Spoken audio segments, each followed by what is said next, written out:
From the Library of Congress in Washington, D.C.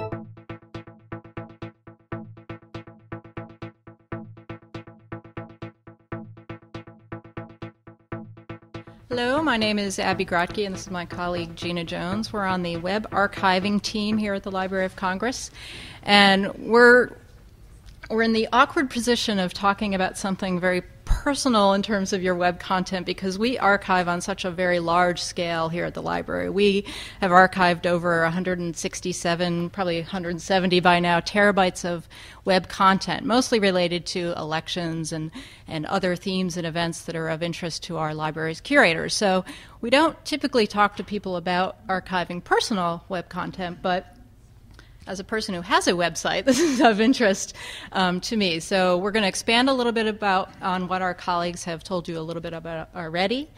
The big ones which have been covered already today, which is identify what you have online and where.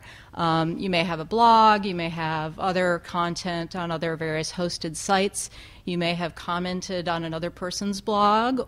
Do you care about saving that kind of content? You may. You really have to decide what it is you might want to save that is your digital life online. And some of that might be on your computer at home already, so there's just extra content online, but there may be other. And I pulled a few examples of my own personal content. Again, websites, blogs, Facebook content, you've heard a little bit about that today, Twitter feeds. If you're a musician, you may have content still on MySpace. Some people still do that.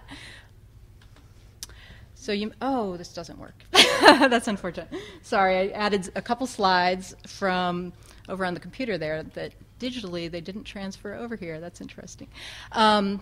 Had a couple screenshots of the Internet Archive, and you may be familiar. Is everybody aware of what the Internet Archive is? Or they have been archiving the web since 1996, and a lot of people assume that just means they've got it all. They have the entire web. Well, it's not necessarily true. They have a lot, but they don't have everything. So if you go to archive.org and do a search on your personal website, it may have been archived, and that's a great thing, but they don't allow a way to actually get your personal content out of there. So it's not a reliable backup system. So we just wanted to mention the Internet Archive.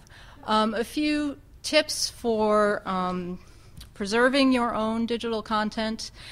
Really, it's all about exporting, downloading, getting it out of whatever service it's on out there on the web and making copies locally. And we've pulled out a couple tips, and we have a handout back at our table there of some other tools that are available, and Gina's going to talk about the tools. I won't go into the copies and storage elsewhere. I think our colleagues have covered that enough. And as Abby mentioned, this organize is probably one of the critical pieces. As mentioned earlier, you can save as a web page and get content down, but unless you have a strategy how you do this day after day of archiving the same web page perhaps, you'll soon lose track of the content that you've downloaded, because when you download a web page, it's not just one file. It's the file, HTML file, and all the associated images stuck in a folder. So you really need a strategy to organize this material if you do this save as. In the time that social networking have proliferated, surprise, we've had a proliferation of tools to help you back up and save personal archive data. This thing here, Backify, actually allows you to provide backup to many kinds of different kinds of content, but I'm just going to go through this. In the original day of the web, we had websites, and HTTrack has been around a long time. I've been using it as about 10 years now. And what you have to think about is how you're going to also access your data when you do bring it down locally. If you do a file save as a web page, you really can't navigate between the content. It really is a single object and you're viewing it, and if you have a lot of content, you want to think about how it is you want to store it. One nice thing about HTTrack, if you do have a website that you have a password, you can come in here and actually access password-protected sites and download your copy.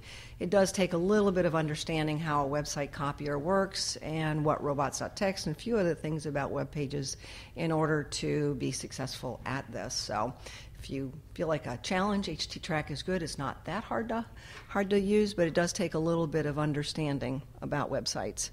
And some of these others, it's very interesting. They afford you opportunities to export your social media content in multiple different formats. You can use a browser and save as a web page. You can save as a PDF.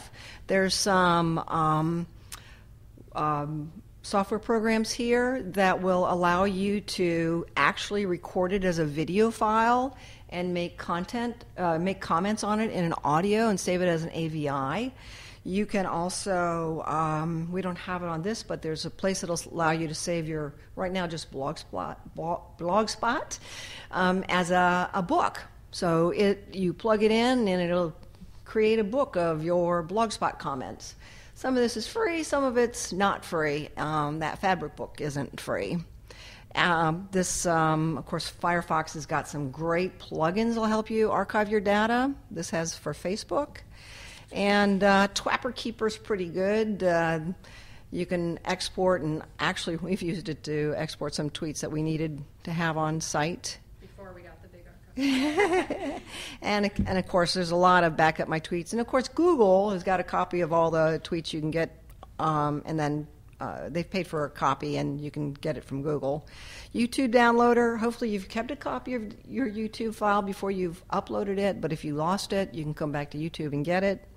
And again, this creates images from Flickr. Hopefully you have your images, and I think for the most part, when you do post images and video, they do change the format. YouTube makes it into a flash file, and most of these photo places online will downsize the quality of your image. So that is not an archival strategy as to bring it back down online if you're going to try and print it out. It just you'll be very disappointed. And lots of different ways and strategies to go ahead and archive your content from the web. If you care about it, you should do it, because if you lose it from your desktop, and I think as time goes along, people are finding this important, because I did a search probably last year, and I didn't find the quantity of social networking programs to allow you to save your content. So anyway, any questions for us? Take the next. Thanks. This has been a presentation of the Library of Congress. Visit us at loc.gov.